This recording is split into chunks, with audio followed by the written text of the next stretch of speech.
Welcome to Mike Golden Games. Let's unbox the RTX 3090 by EVGA. It's for the Win 3 edition. And we're also going to review it, do some time spy tests once we get it put in the PC.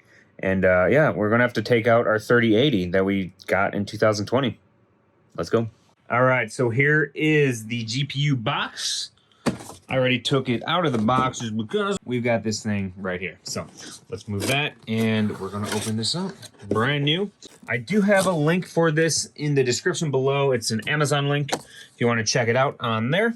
But yeah, so this is brand new in the box. I was able to get my hands on one. Freaking been wanting one of these forever. Now, back in the day when I got my 3080, I had a chance to actually get one of these, but I literally just built that PC. And I went with that one because it was so much cheaper at the time. Now, I mean, that thing, the 3080 is still cheaper than the 3090.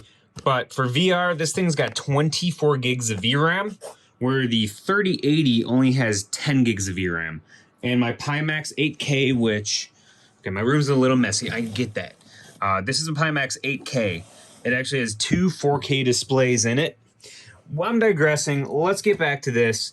I'm going to need to use two hands, so pretty much I'm going to take this out of the packaging, and then we'll take a look at it. One thing you want to do before you open the box is check and make sure that these seals are not cut or tampered with, just to make sure you're getting a legit product. So let's get this. Okay, then.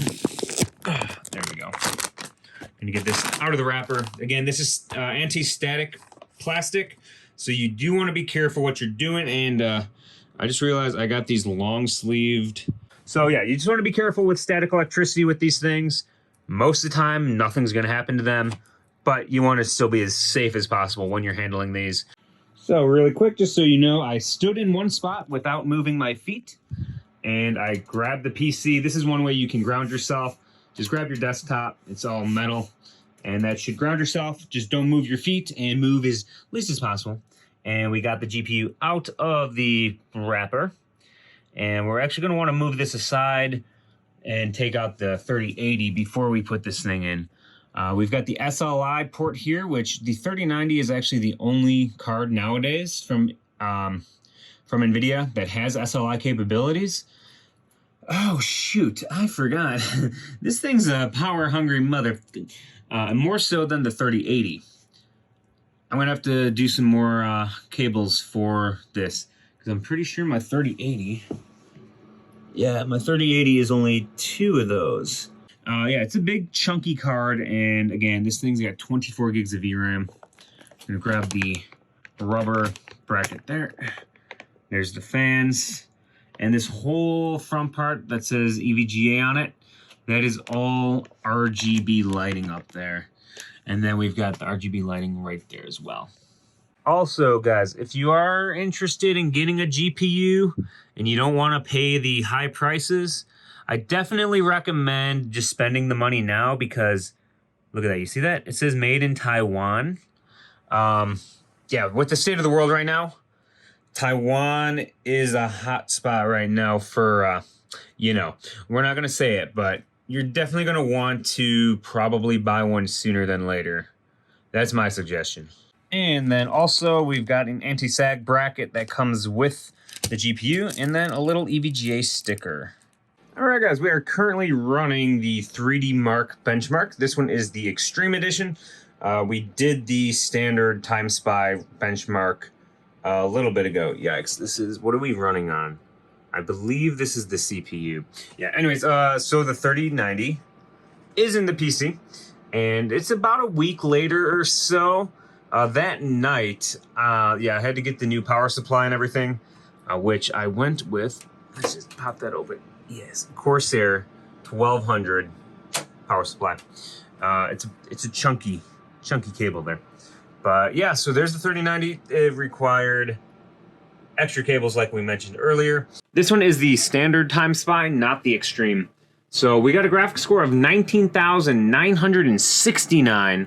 Now my CPU is running, I think, like 1,000 to almost 2,000 under what it was when we were running the 3080 a week ago. That's interesting. Not sure what's going on with that. It could just be because the GPU is pulling more power, but it is supposed to be an independent test from the GPU. So not sure what's going on with that. Possibly need some new thermal paste. Could be a possibility. It's been about a year and a half, actually, almost, since I built this PC. So I might need to do some new thermal paste. But let's see. We scroll down here. See the tests. Graphics score 19,000. CPU 9,000. 131 FPS. And graphics score 113. CPU test was 30 FPS. Now, if we look at the Extreme Edition of the benchmark, 3090 for the Win 3. So for the Extreme benchmark, we've got a total score of 8651.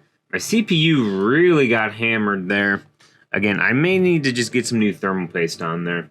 But the graphics score was 10,334, and we were average FPS of, let's see, where was it? Average FPS about 62, I would say, 63. Not bad at all. One thing we need to talk about before we end this is with VR, I'm using the Pimax 8KX, which is two 4K displays in one headset. And on the 3080, that thing was maxing out the VRAM of, 10 gigs of RAM on the card. The 3090 has 24 gigs, and it's using maybe 30 to 40% of VRAM. Running so much smoother, way better FPS on the Pimax 8K. So if you're thinking of getting a new headset, I do have a link for that because I do have an affiliate for them. But yeah, it will be linked in the description below. And also, if you want to check out the graphics card on Amazon, I've got a link down there as well. You guys have a great day, and I will see you in the next one.